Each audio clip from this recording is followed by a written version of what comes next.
उन्होंने जो legal rights हैं, उन्होंने कोई स्टेट लैंड या कॉमन लैंड या कोई गवर्नमेंट लैंड, काचाई लैंड, कोई भी किस्म की ज़मीन जो है वो क्या नहीं की होनी चाहिए, इंक्रोच ना की होनी चाहिए। अगर उन्होंने कोई स्टेट लैंड या किसी किस्म की ज़मीन इंक्रोच की है तो इन दैट केस उनको ये राइट्स नहीं मिलेंगे। सीलिंग एरिया कितना रहेगा? अब क्या है कि जो अलॉटमेंट हुई है एज पर कैबिनेट ऑर्डर जो 5, आप देखेंगे जो मैंने जैसे पहले बोला,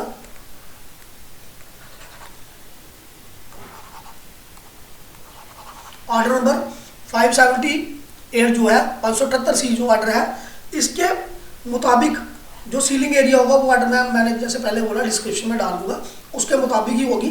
जितनी उसकी बनती है रिफ्यूजी की 32 कनाल, जब जितना भी सीलिंग एरिया उसका फैमिली के हिसाब से होगा तो उसी हिसाब से उसको लैंड जो है अलॉट हुई होगी, तो उसी के ऊपर क्या होगा, उसको राइट मिलेंगे। ये नहीं है कि सीलिंग एरिया से उसको ज़्यादा राइट मिलेंगे। और दूसरी बात ये है कि कोई किस्म की किसी भी कंडीशन में no fresh allotment is allowed under any circumstances. इस एक्ट के मुताबिक कोई किस्म की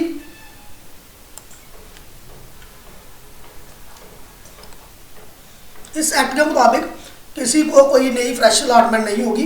ये ऑर्डर जो है सिर्फ ये क्या करेगा कि जो अलॉटमेंट हुई है स्टेट लैंड के ऊपर प्रॉपर वे में, उनके ऊपर मालिकाना हक देगा।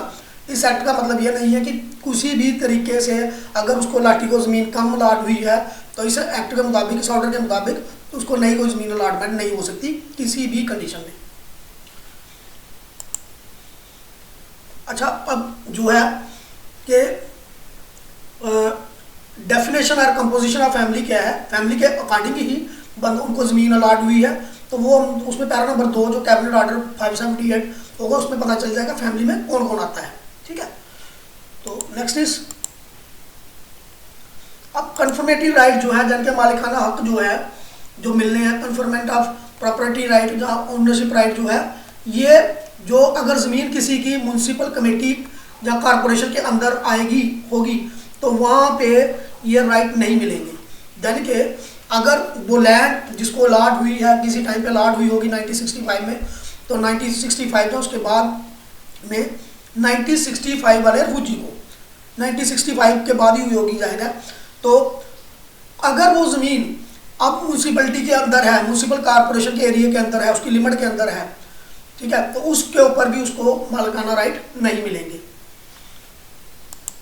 नेक्स्ट, अगर किसी ने सबलेट की है ज़मीन किसी को, उसको राइट नहीं मिलेंगे।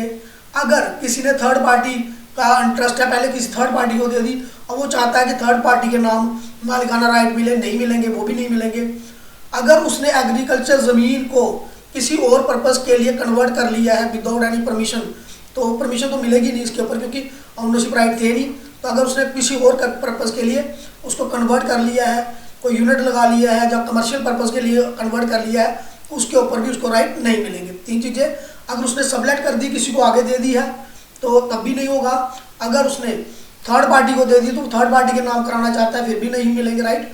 अगर उसने जो लाठी है डीपी है 1965 का, अगर उसने उस एग्रीकल्चर लैंड को किसी और पर्पज़ के लिए अदर देन एग्रीकल्चर पर्पज़ के लिए कन्वर्ट कर लिया है तो उसके ऊपर भी उसको राइट नहीं मिलेंगे।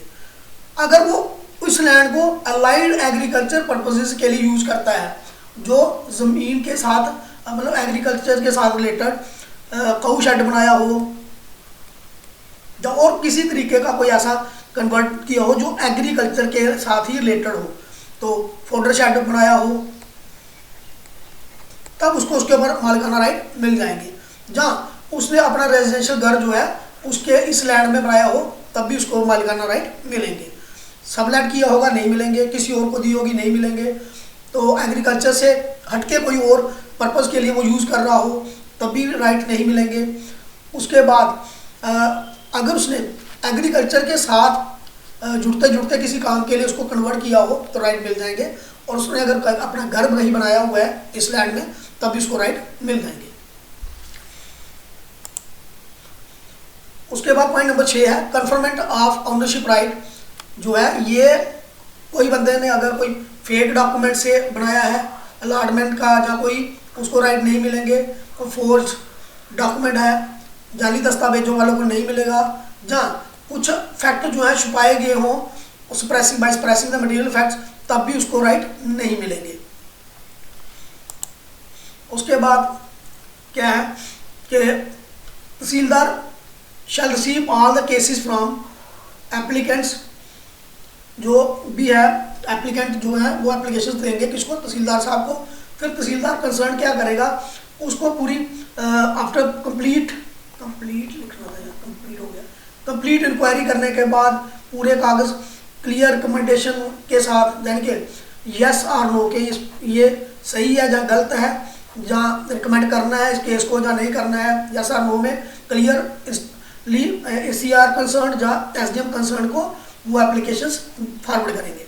फिर जो ACR कंसर्न है या SDM कंसर्न है वो उसको प्रॉपर नेसेसरी एग्जामाइन कर करके पूरी एप्लीकेशन को प्रॉपर तरीके से एग्जामाइन करेंगे और फिर अप्रूवल लेंगे डिस्ट्रिक्ट कलेक्टर का। डिस्ट्रिक्ट कलेक्टर का अप्रूवल ले करके फिर तहसीलदार साहब को दोबारा वापस वो फाइल भेजेंगे, एप्लीकेशन भेजेंगे कि म्यूटेशन जो है इसकी म्यूटेशन को किया जाए। अंडरस्टैंडिंग ऑर्डर नंबर 23 जो है A से म्यूटेशन होती है, स्टैंडिंग ऑर्डर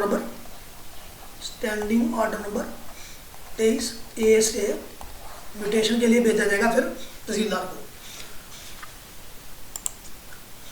डिप्टी कमिश्नर जो है मंथली जिनकी म्यूटेशन जितने म्यूटेशन हुए हैं उनकी रिपोर्ट डिप्टी साहब डिवीजनल कमिश्नर और फाइनेंशियल कमिश्नर को देंगे।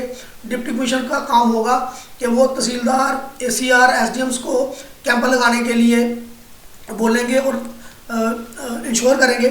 डिप्टी कमिश्नर जो है वो कोशिश करेंगे कोई जेन्युइन केस जो है लेफ्ट आउट ना रह जाए।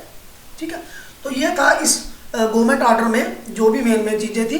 तो thank you so much for watching this video. Thank you so much.